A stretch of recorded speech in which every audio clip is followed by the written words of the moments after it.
Irmãos, semana passada, no último domingo, nós começamos a tratar sobre a pergunta de número 19, que vai tratar sobre a providência de Deus com relação aos anjos, né?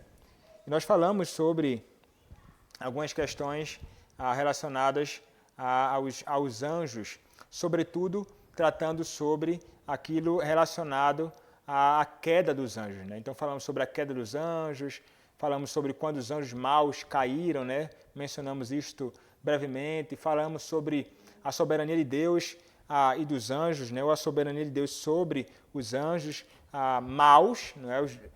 Conduzindo-os para os seus próprios propósitos. Hoje nós vamos tentar falar um pouco sobre os anjos caídos, né? Satanás e os demônios. Então vamos tentar pensar um pouco sobre essa realidade, que por muitos é negada, né, ou quer ser negado, abafada, por outros é por demais elevada, né, ou só falam sobre coisas desta natureza, mas nós não podemos desconsiderar a realidade de Satanás e os demônios. Nós devemos entender que Satanás ele não é apenas uma personificação figurativa da ideia do mal, né? Como se fosse apenas isso. Não, de modo nenhum. Satanás ele é um ser criado, um ser vivo e um ser pessoal. Mas ele não é físico, ele não tem peles e ossos, né, como nós. Ele, como os demais anjos, ele é um ser espiritual, é um ser invisível, é um ser imaterial. Esta é a realidade com respeito ao próprio Satanás, né, ou aos demônios. Mas pensando em Satanás, especialmente, ele seria isto. Ele é um ser pessoal, vivo, fora criado, e de modo algum podemos pensar que ele é material, né? Como o Joe Bick, há pouco eu recebi essa semana, essa teologia puritana, a teologia dele, teologia sistemática reformada, e lá na última sessão deste livro, deste primeiro volume, ele vai tratar sobre os anjos, né, e tudo, e vai falar sobre a doutrina dos anjos e demônios. E ele vai dizer assim, ele vai dizer que, com relação aos demônios, ele vai dizer nós não podemos falar que eles tenham um corpo físico, né? Anjos pertencem também aos demônios, né? Como observou William Gould, né? Ele vai citar um puritano, dizendo que eles são espíritos, né? Eles não têm um corpo físico como o corpo que nós possuímos, de modo nenhum, né? Demônios são espíritos imateriais, invisíveis, assexuados e imortais. Eles são seres inteligentes, afetuosos e moralmente responsáveis, criados para servir a Deus inicialmente, mas então abandonaram, né, o seu próprio domicílio, né? Eles quiseram assumir uma posição de autoridade que Deus não concedeu a eles. Então eles caíram do estado em que foram criados, eles tentavam assumir uma condição ou posição de autoridade que Deus não concedeu a estes homens, ou a estes anjos, né? De forma nenhuma. Então eles caíram daquela condição, mas pensando em Satanás, que ele também como os anjos, não possui um corpo, mas ele está vivo. Nós podemos dizer que ele está vivo. Ele, como nos mostra a Escritura, e aqui há vários textos, viu, irmãos, que você pode anotar ou pedir posteriormente a mim a referência, mas a Escritura nos diz que ele se move, em 1 Pedro, capítulo 5, verso 8. A Escritura nos diz que ele trabalha, como ensina Efésios, capítulo 2, verso 2. A Escritura ensina que ele sabe, ele conhece, como ensina Apocalipse 12, verso 12. A Escritura ensina que ele fala, como ensina Mateus, capítulo 4, verso 3. A Escritura ensina que ele trama, não é? Ele tem planos, não é? Como ensina 2 Coríntios, capítulo 2, verso 11. A Escritura ensina que ele deseja, ele tem desejos, em geral, malignos, como ensina Lucas, capítulo 22, verso de número 31. Ele disputa, como ensina Judas, verso 9. Ele engana os homens, como ensina 2 aos Coríntios, capítulo 11, verso 3.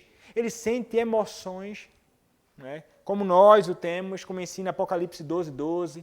1 Timóteo 3, 6. Tiago, capítulo 2, verso de número 19.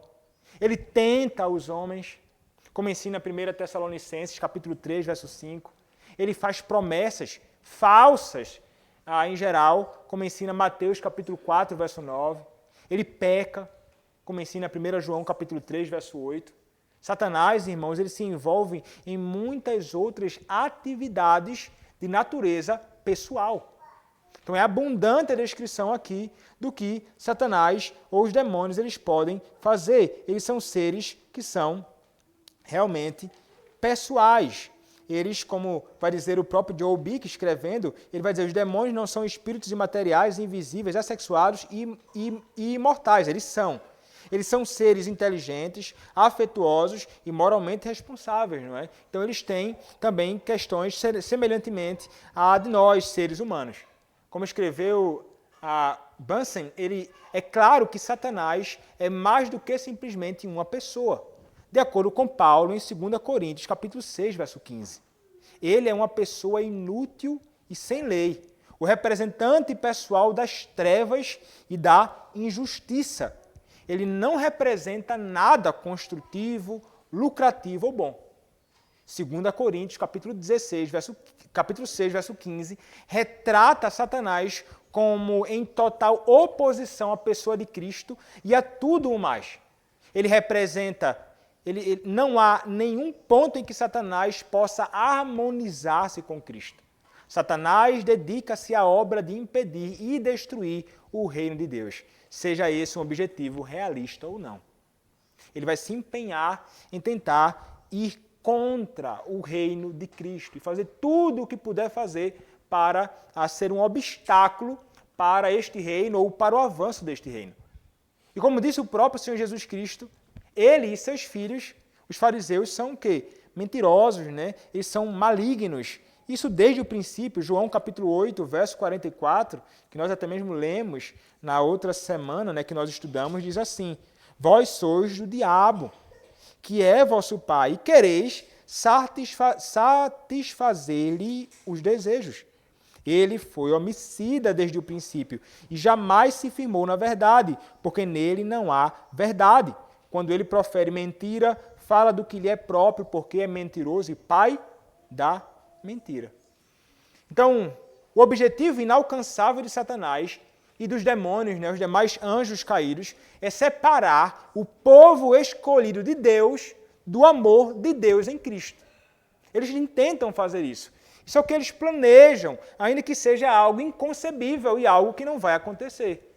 Pois, como diz a palavra, em Romanos 8, versos 38 e 39, o apóstolo Paulo escreve assim, pois eu estou convencido de que nem a morte, nem a vida, nem os anjos, nem os principados, nem o presente, nem o futuro, nem as potestades, nem qualquer outra coisa poderá nos separar do amor de Deus que está em Cristo Jesus, nosso Senhor. Então trata-se de um intento de Satanás que não vai ter como ele prevalecer neste sentido, porque nós estamos unidos a Cristo. E o amor de Cristo por nós é um amor que é invencível.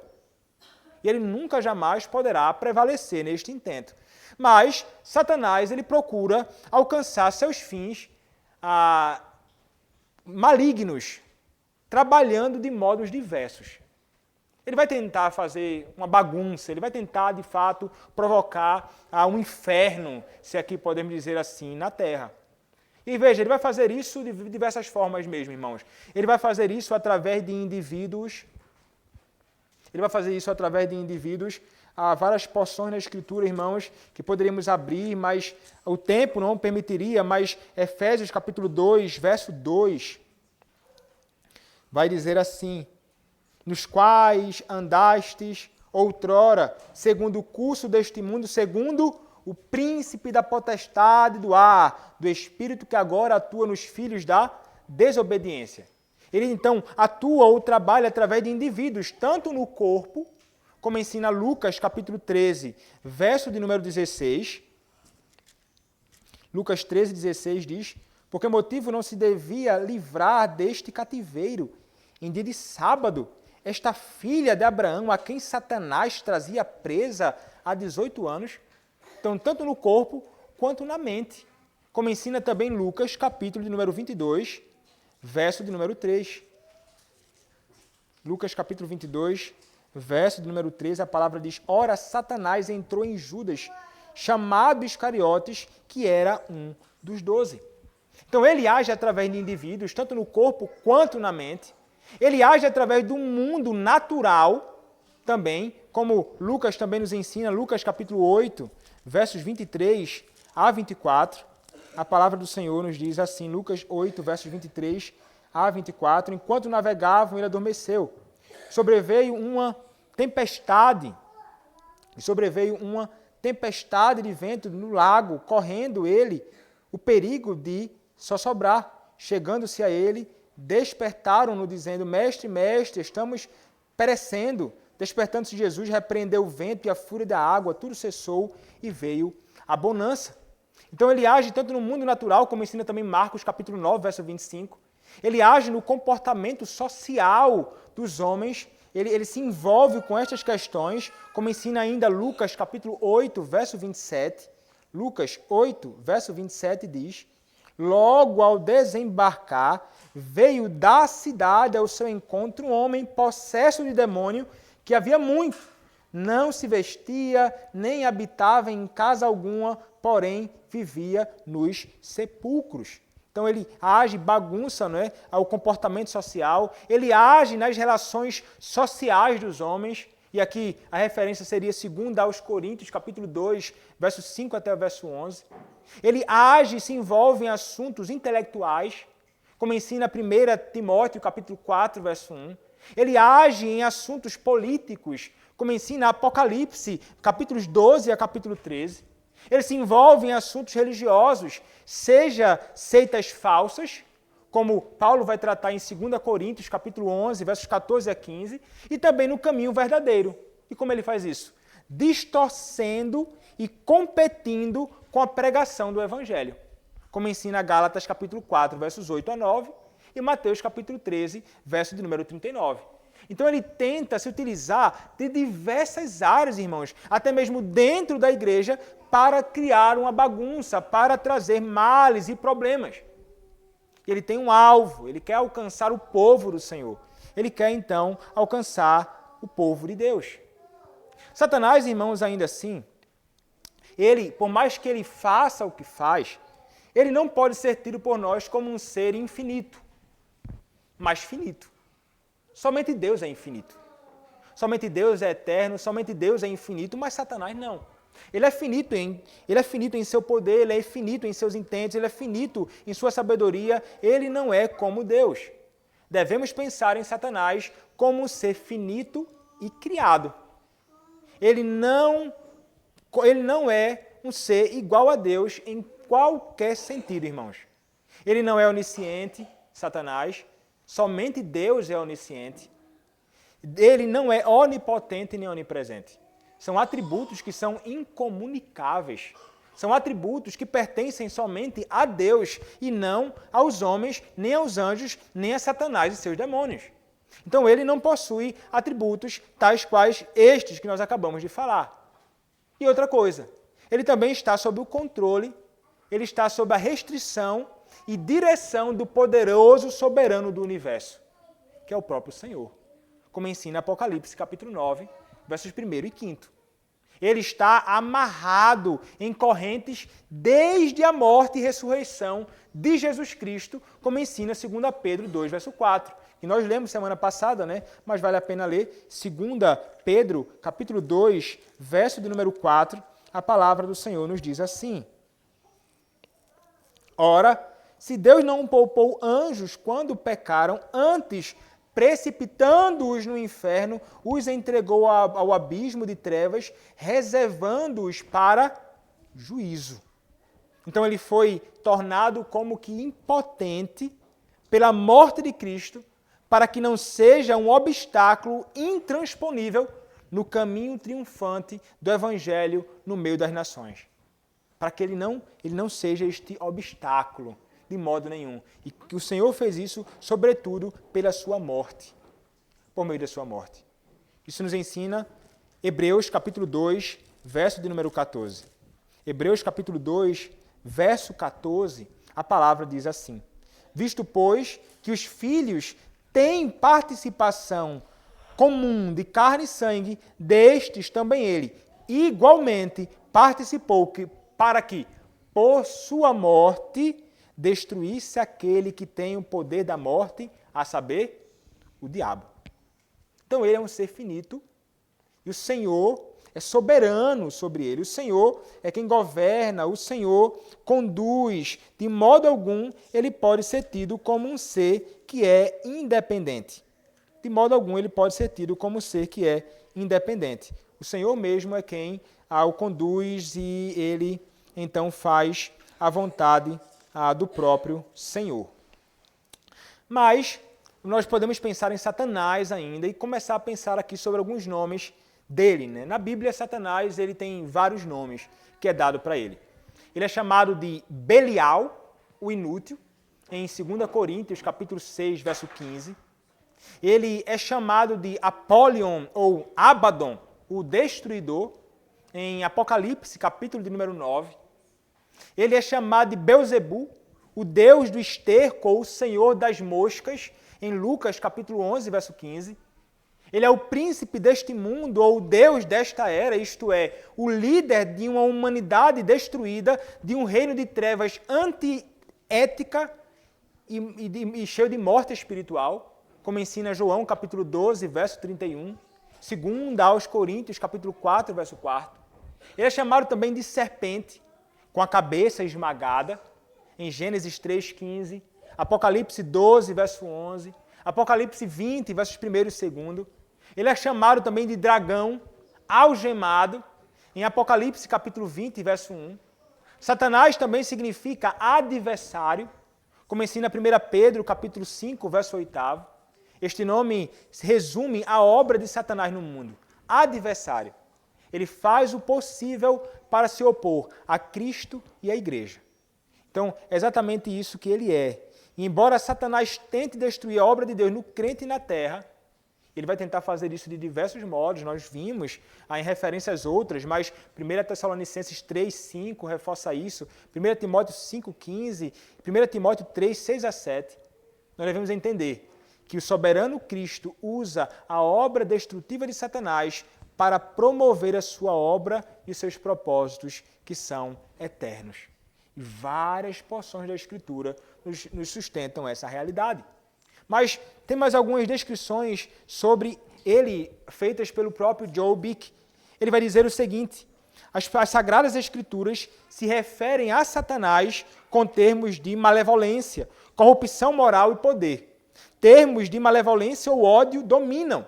Ele é a serpente ou dragão que tentou o primeiro homem e a mulher a pecarem, engana o mundo e ataca Cristo e sua igreja. Ele é Satanás, literalmente o Satã, que significa o adversário. A transliteração grega Satanás é usada no Novo Testamento 36 vezes.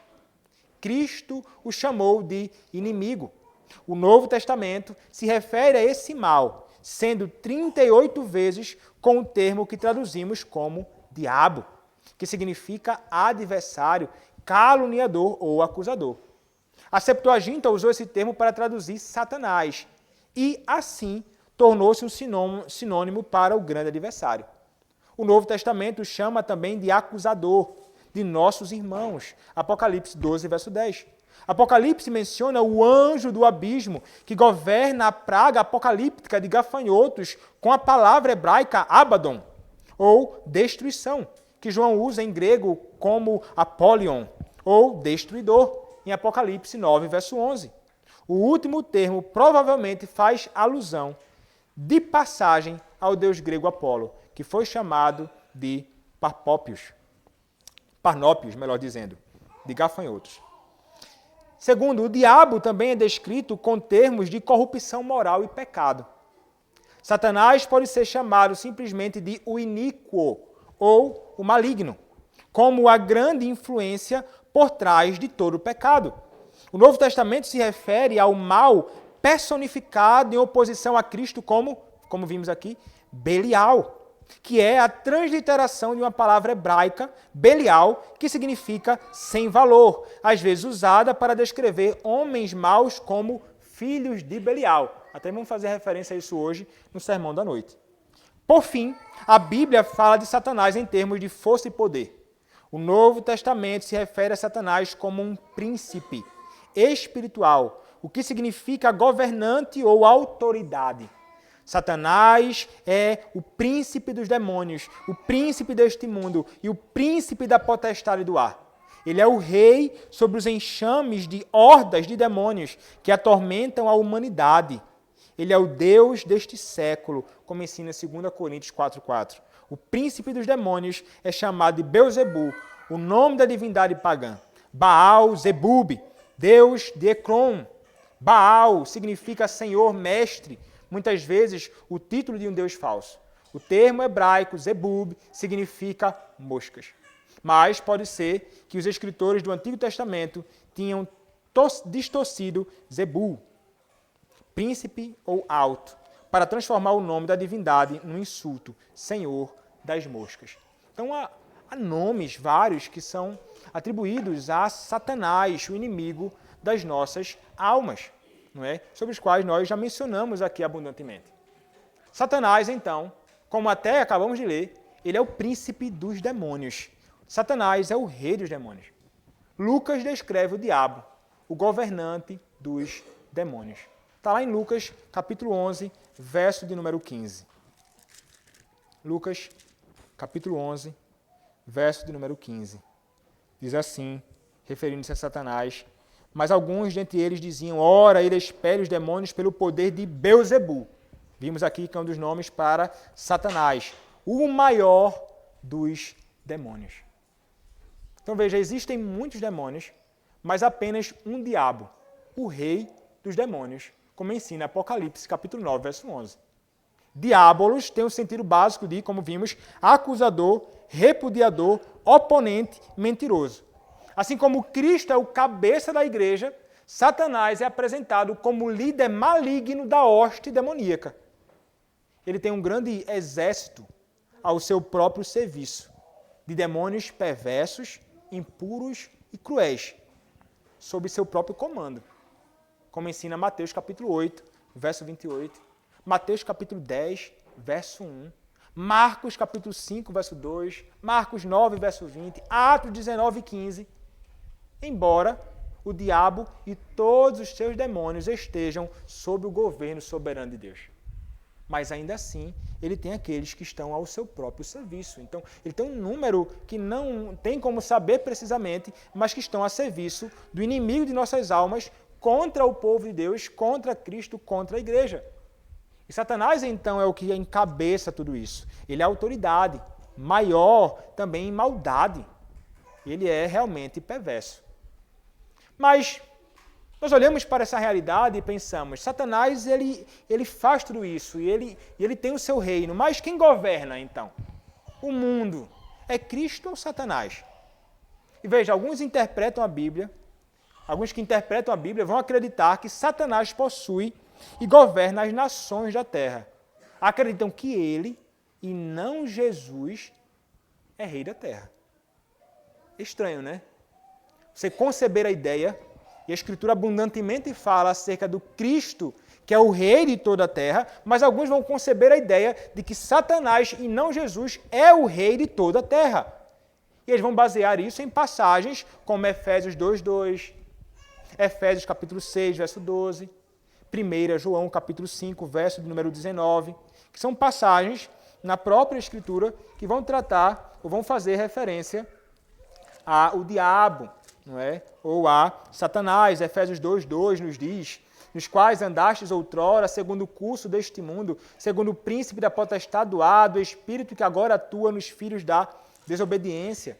Capítulo 6, verso 12, também nos diz assim, porque a nossa luta não é contra o sangue e a carne, e sim contra os principados e potestades, contra os dominadores deste mundo tenebroso, contra as forças espirituais do mal nas regiões celestiais. Mas, irmãos, um estudo desses textos mostra que, embora Satanás se apresente como legítimo proprietário e governante de tudo, ele apenas exerce uma influência poderosa para o mal sobre as pessoas más e os demônios que o reconhecem como seu mestre. Ele se diz, ou ele é como se ele fosse aquele que é o Senhor de tudo, mas ele exerce uma influência para o mal, mas ele não é o Senhor de tudo. Tais referências, que nós lemos brevemente, não provam de forma alguma que o diabo é o proprietário e governante final das nações, que pode dispor delas como ele quiser. A Escritura nos mostra abundantemente, irmãos, não temos tempo para ler, mas Gênesis 3,15 sobre Cristo esmagando a cabeça da serpente. Salmo 2 falando que os reinos pertencem ao Messias, o ungido, o Cristo.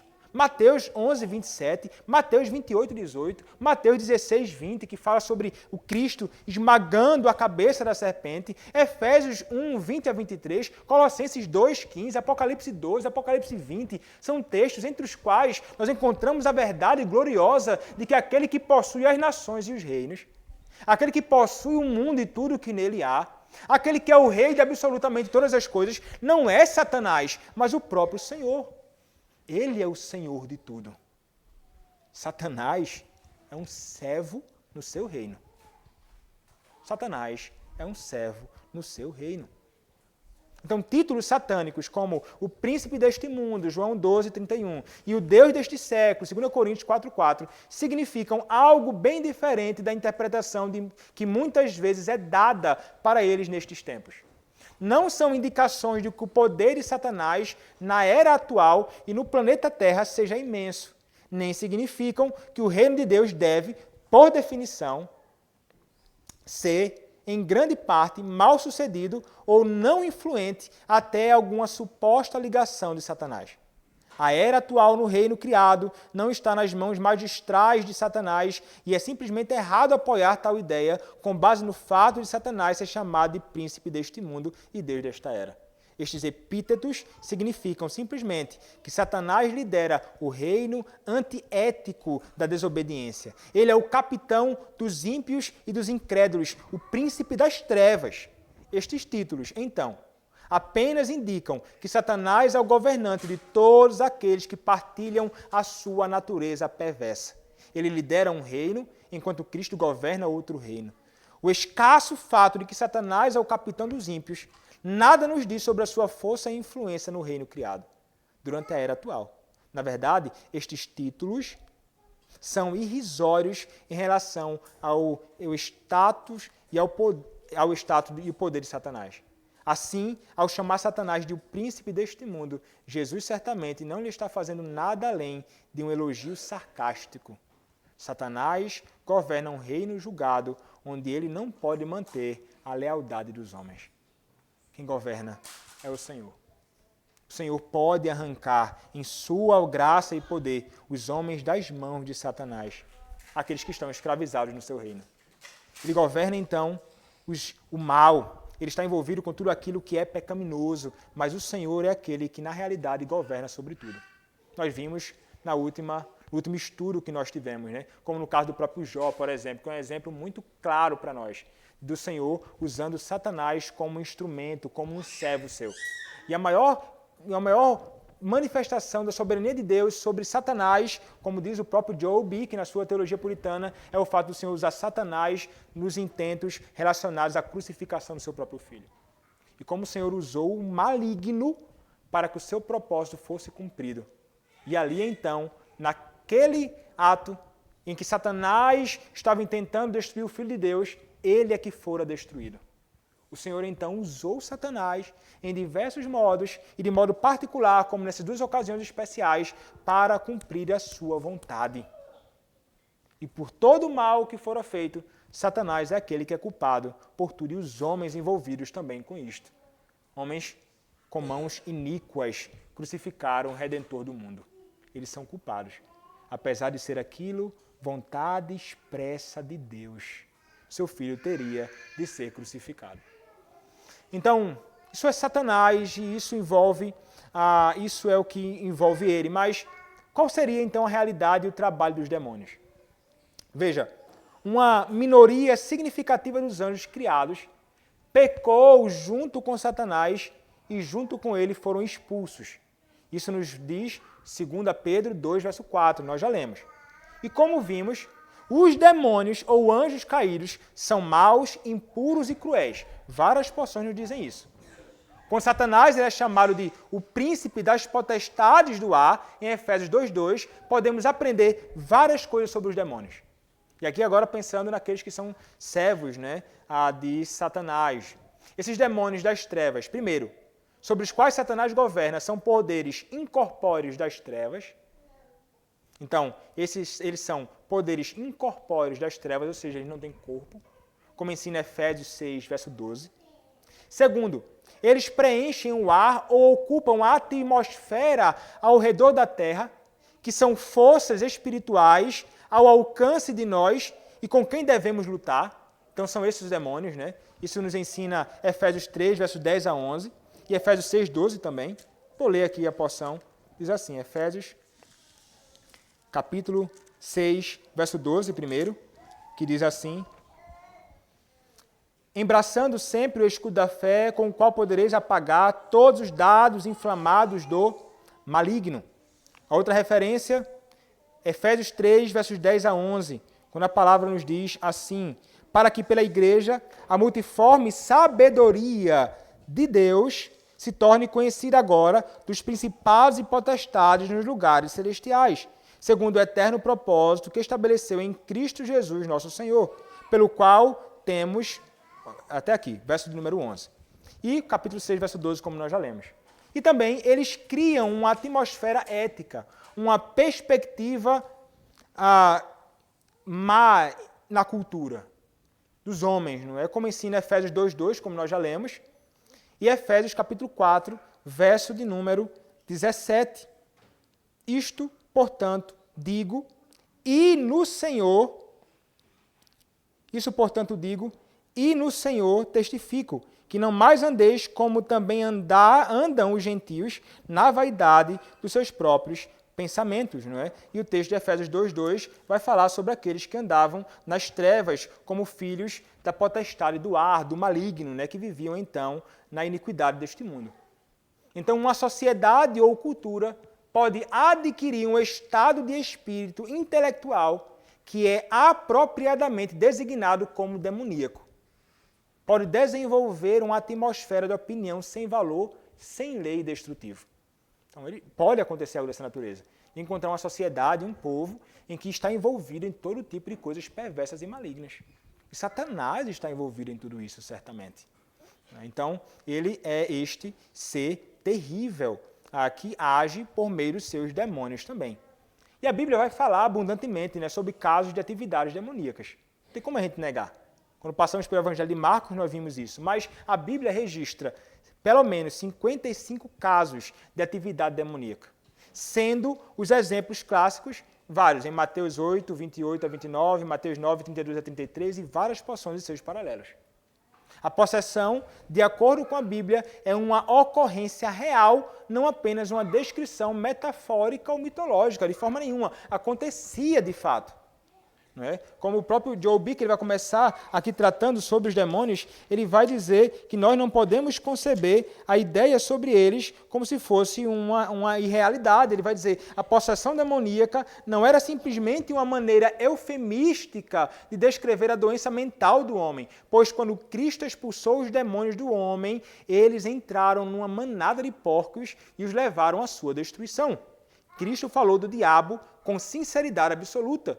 Jesus diz às pessoas que não acreditavam em sua palavra: vós sois do diabo, que é vosso pai, e quereis satisfazer-lhes os desejos. Ele foi homicida desde o princípio e jamais se firmou na verdade, porque nele não há verdade. Quando ele profere mentira, fala do que lhe é próprio, porque é mentiroso e pai da mentira.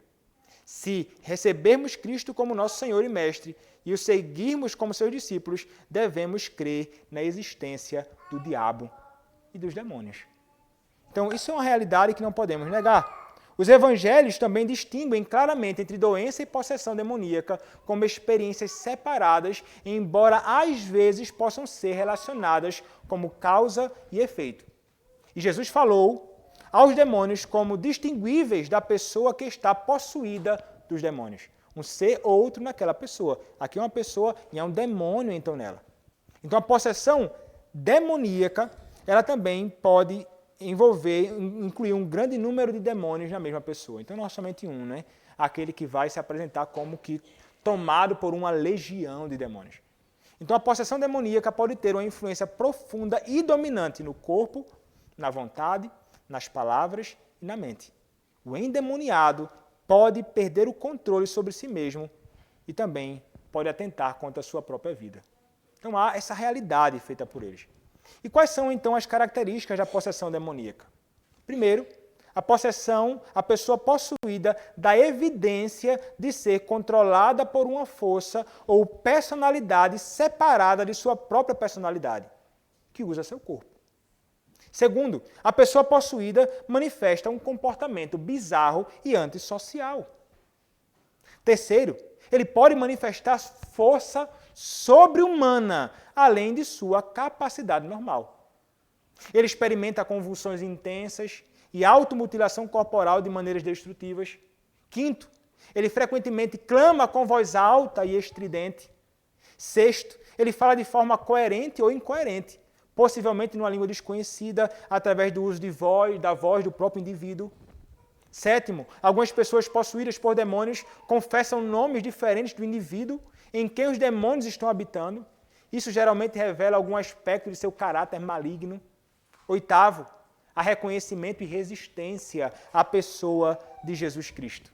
E nono, o demônio deve obedecer a Cristo, ou a uma ordem dada em seu nome. Ele vai fazer resistência, mas ele vai obedecer. O texto que eu exporia hoje à noite seria Atos 16, que vai envolver a moça que era usada ali para adivinhações. Depois, durante a semana, no início da semana, eu me toquei que o último domingo do mês eu deveria expor o Salmo. Mas trataria sobre isso. O demônio foi expulso em nome de Cristo. Então ele obedece ao Senhor, quando dada a ordem em nome do próprio Cristo. Qual a estratégia bíblica contra a obra destrutiva de Satanás? E veja, irmãos, aqui caminhando para o fim. A estratégia bíblica contra a obra destrutiva de Satanás é tripla. Primeiro, resista ao diabo com a palavra de Deus, como fez Jesus no deserto. Jesus usou a palavra para se opor a Satanás. Ele usou a Escritura. Com frequência, ele fez referência a Deuteronômio, por exemplo, para tratar com Satanás que estava tentando a ele. Então, nós somos chamados a resistir ao diabo com a palavra, como fez Jesus no deserto. E Tiago, capítulo 4, verso 7, nos diz assim: sujeitai-vos, portanto, a Deus, mas resisti ao diabo e ele fugirá de vós. Então resista ao diabo com a palavra de Deus, como fez Jesus no deserto, e o diabo fugirá de você. Então a importância de sermos apegados à Escritura, não é? A verdade de Deus é indispensável nesse sentido. Segundo, use o escudo da fé em Cristo e na sua palavra. Use o escudo da fé em Cristo e na sua palavra. E você apagará todos os dardos de fogo que Satanás lançará contra você. Quem nos diz isto? A palavra, Efésios capítulo 6.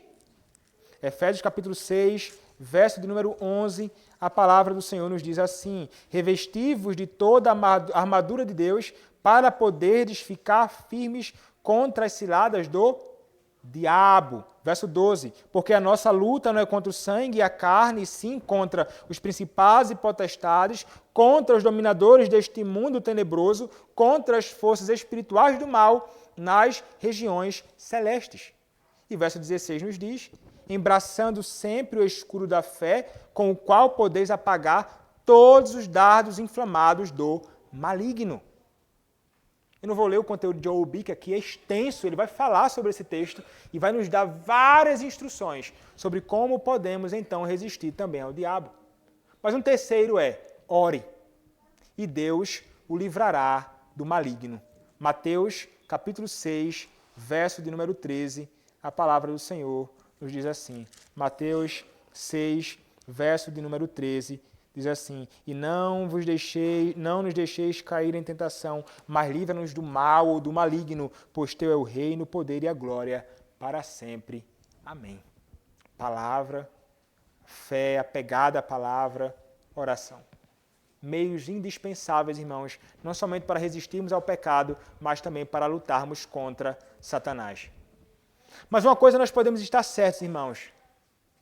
Ainda que nós lutemos contra a carne, o mundo, e lutemos contra Satanás, nós devemos entender que Cristo é aquele que triunfa sobre Satanás. E triunfou. A palavra de Cristo, escrita e pregada, irmãos, é o instrumento que Cristo, o Rei, usa para controlar e vencer o mal no mundo. A palavra tanto lida quanto proclamada. Ele, o Senhor, ele fala através da boca de sua igreja, à medida que a sua igreja expõe fielmente e dá testemunho da palavra no mundo. Sua palavra, a palavra de Deus, vence o mal em sua vida, à medida que você acredita nela, obedece e dá testemunho dela nesse mundo. Então, um meio fundamental para isso, como escreveu Bunsen, porque Jesus Cristo derrotou e venceu Satanás, o povo de Cristo também obterá a vitória sobre Satanás e os demônios. A sua obra não é uma ameaça real ao progresso do reino de Deus. Satanás foi preso por Cristo e agora a sua casa está sendo saqueada. A casa de quem? De Satanás, o inimigo de nossas almas por meio do anúncio do Evangelho. E veja, irmãos, nós cristãos não temos de temer a Satanás e seus demônios. Não devemos temer. 1 João capítulo 4, verso de número 4, irmãos, nos diz assim. 1 João 4:4, filhinhos, vós sois de Deus e tendes vencido os falsos profetas, porque maior é aquele que está em vós do que aquele que está no mundo. Maior é aquele que está em vós. Vós sois de Deus. Contudo, irmãos, devemos levar os demônios e sua atividade a sério. Mas não precisamos ficar demasiadamente temerosos. Por que razão? Primeiro, irmãos, porque Jesus deu poder sobre os demônios aos seus discípulos. Ele age por meio dos seus servos. Quando na palavra, através da verdade, na dependência do Senhor, podemos então agir contra os inimigos de nossa alma. Ele nunca quis que a vitória fosse somente dele, diz alguém. Ele compartilha seu grande poder com os crentes para que eles também derrotem o diabo e destruam suas obras. O tipo de poder que Jesus dá não é algo que o mundo incrédulo possa participar. Mesmo os feiticeiros profissionais não têm o poder que é concedido aos apóstolos de Cristo. E quando tentam imitá-lo, resultados terríveis repercutem sobre eles. Este poder exclusivo sobre os demônios que Jesus delegou aos seus seguidores significa duas coisas. Primeiro, os crentes não podem ser possuídos por demônios. Há uma antítese total entre o Espírito Santo e o espírito imundo. Nos ensina Marcos 3, versos 29 a 30. Tal como indicam as respectivas descrições. E 1 João 4,4, que lemos, também nos mostra essa realidade. Maior é o que está em nós do que o que está no mundo. Então, nós não devemos temer possessão demoníaca. Não há como o espírito maligno possuir um homem que está possuído pelo Espírito Santo de Deus. Somente ímpios são possuídos por demônios. Eu ficava admirado lá em Recife, né? Uma igreja lá envolvida com questões de expulsão de demônios, de coisas desta natureza. E acontecia de muitos jovens irem para um que eles chamavam de encontro com Deus, um retiro que eles faziam lá, estranho, e voltava um rapaz que acabou de ser convertido, passou 3 dias nesse retiro, voltava assumindo um grupo de célula, né, para orientar e dirigir. E tem um dos jovens que eu conheço, lá em Jardim São Paulo, que disseram que foi pego endemoniado 2 vezes, depois de assumir uma célula e um grupo de pessoas como se fosse um crente. Aí pensa assim, não, ele caiu, foi expulso do demônio, ele está crente de novo, agora o demônio pegou ele de novo. Como assim? Não há como um demônio possuir um crente. É evidência de que aquele jovem não conhece a Deus. Ele precisa de Cristo. Ele precisa do Evangelho, que de fato o liberta completamente de Satanás, do pecado e do mundo. E em segundo lugar, devido ao poder que acompanha a pregação do Evangelho, onde as boas novas do reino de Cristo penetraram e criaram raízes. Ele dispersa as trevas e, subsequentemente, reduz a ocorrência de possessão demoníaca numa sociedade. Há lugares em que a malignidade prevalece, mas há como também a piedade ser algo que pode ser evidenciado, isso por meio do Evangelho. Segundo, o Novo Testamento está cheio de indicações de que os cristãos têm a garantia de vitória ética nos seus encontros com Satanás e os demônios. Várias porções da Escritura nos ensinam isso. Terceiro, mesmo diante da severa perseguição física, o crente vence sua guerra contra Satanás. A vitória sobre o pecado e a preservação do seu poder e dos seus efeitos mortais estão nos garantidas. Satanás não pode obter vantagem sobre nós, mesmo através de ameaças físicas. Quarto, a vitória do cristão sobre Satanás e o demônio não é apenas evidente no que diz respeito à possessão demoníaca. A tentação de pecar e a perseguição também é claramente evidente no que diz respeito ao sucesso do anúncio do Evangelho. O nosso Deus nos garantiu isso. Em Mateus capítulo 12, versos 28 a 29. O poder do Evangelho proclamado pode destruir a tentativa de Satanás de desviar as pessoas da verdade. Assim, a igreja tem a garantia de grande poder e sucesso quando proclama fielmente todo o conselho de Deus. Porque Cristo agora governa as nações, Satanás é incapaz de enganar as nações. Uma porta missionária de expressão foi aberta às nações para a fé, a qual nenhum homem pode fechar. A grande comissão será cumprida e todas as nações serão feitas discípulos de Cristo, uma vez que todo o poder no céu e na terra foi concedido a Ele e Ele está sempre presente com este poder em sua igreja. Assim, o Evangelho é o poder de Deus para a salvação.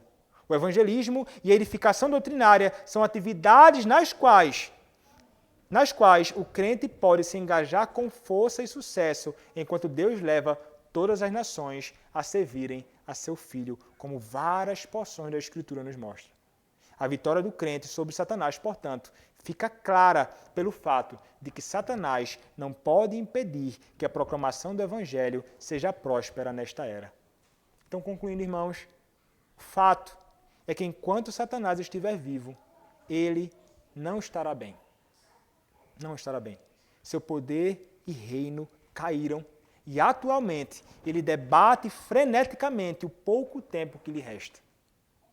Ele luta, faz todo o mal que puder fazer, mas está destruído. Cristo o depois esmagou e o algemou. Os seguidores de Cristo continuam a estragar a sua casa por meio da proclamação do Evangelho. A igreja de Cristo avança, o reino de Satanás é destruído, o povo de Deus prospera, avançando por Cristo, por meio de Cristo, por meio do anúncio do Evangelho de Cristo. E assim, Satanás e seus demônios são subjugados ainda neste mundo, por meio do povo de Deus, por meio da igreja de Cristo Jesus. Amém.